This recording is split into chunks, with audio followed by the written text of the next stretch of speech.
Welcome back. And as India battles the second wave of the pandemic, global response during this time of crisis has been remarkable. Australia will be delivering essential medical supplies to India today. A chartered flight has departed Sydney carrying supplies identified by the Government of India, including 1,056 ventilators and 43 oxygen concentrators. This is in order to support India's fight against COVID. The United States has provided more than $100 million worth in assistance to India. There is more that is on the way. Other nations like France, the United Kingdom, Kuwait, Bahrain, Israel, Russia, Germany have also contributed their bit to provide relief to millions of Indians. Now, External Affairs Minister S. Jaishankar has also lauded the foreign nations for their aid, saying global effort is needed in such times. My message going into G7 is, look, this is a global challenge. Everybody knows that. All of you have been through it. We are going through it right now. There are various factors and reasons why it's as serious and severe as it is. And global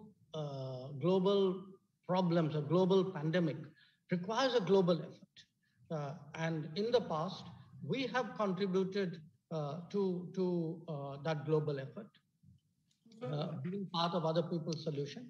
And I am very sure, beginning with the meeting I've already had with Secretary Blinken yesterday, I think the rest of the G7 feels the same. Sreeram Chaulia, Foreign Affairs expert and professor in Dean Jindal School of International Affairs, joins us at this point. Sreeram, good to talk to you always. But let me ask you, this help that is coming from across the countries, how should this be viewed? Well, Anand, calling it aid, I think is a misnomer because Dr. Jaishankar mentioned that it is not really aid, it is friendship. Because aid happens to, countries that are abject and which are very dependent on the richer part of the world for their development and for their humanitarian issues. This is a very temporary phenomenon. I mean, it's barely 2 weeks since this has started, and I don't see this as making us reliant on these donor countries the way some least developed countries are. In fact, India, as you know, has emerged out of this being a recipient a few years ago. And 2017 onwards, we have become a net givers, net donors to other countries, and we have stopped. In fact, the Kerala floods, you may remember a few years ago, we refused. Some countries were saying we will give you humanitarian assistance because we had the capacity to handle it on our own. But in this case, this is like a bolt from the blue. In law, we call it force majeure kind of event, which just came out of nowhere, and it's unprecedented. So we had shortages and we had a crisis on hand. So we are accepting this.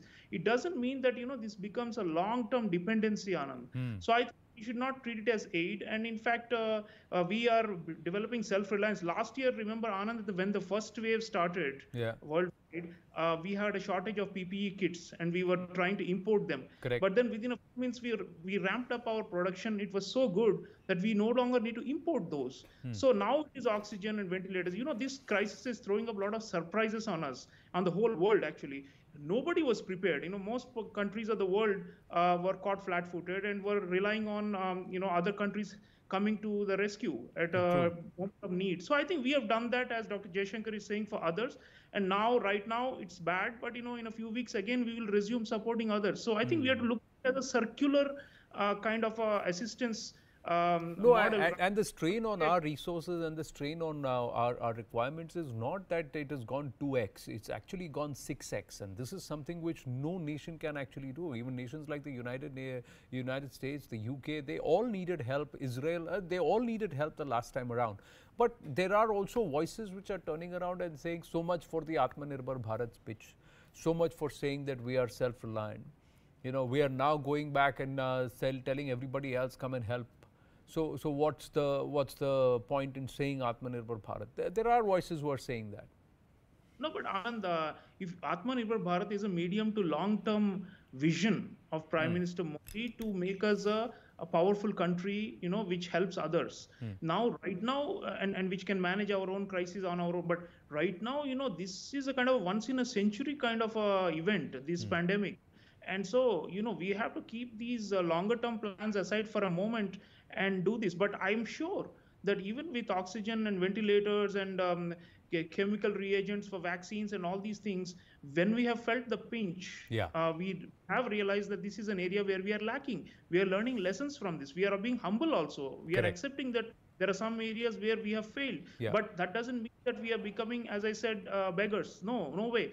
What is happening is we are trying to fill the immediate need right now, save lives, which is the number one priority. Medium to long term, Atmanirbhar Bharat will work, Anand. I mean, we have realized that we were underinvesting in healthcare, and I think much more will be done to secure the population in the longer run. But True. right now, yeah, it's a crunch, and we No, can't deny it. so do you think that this undermines our pitch for Atmanirbharta, or it actually underlines the need for Atmanirbharta in terms of it makes us realize how much more we need to do to be able to get to a position where we can continue to help others rather than having to seek help from someone? Well, with vaccines, you are seeing, Anand, I mean, Yeah. so we started on a great note, and we have done 95 countries, Yeah. 66 million, a remarkable achievement. But now suddenly we have this, spike at home, and we need it at home. So we have recalibrated, and but I think our capacities are growing. If you look at vaccines, Atmanirbhar Bharat will work because we are looking at 1 to 2 billion doses per annum that we Yeah. can manufacture by the end of this year and by 2022. So that will, in other words, yes, the crisis is making us realize what should be the priorities and how to invest in those priorities to make sure that we can cover our own domestic needs and also be a net provider of well-being for the rest of the world. Right. Sreeram Chaulia, always a pleasure to speak to you. Thank you very much for joining us here on The Nation at 5.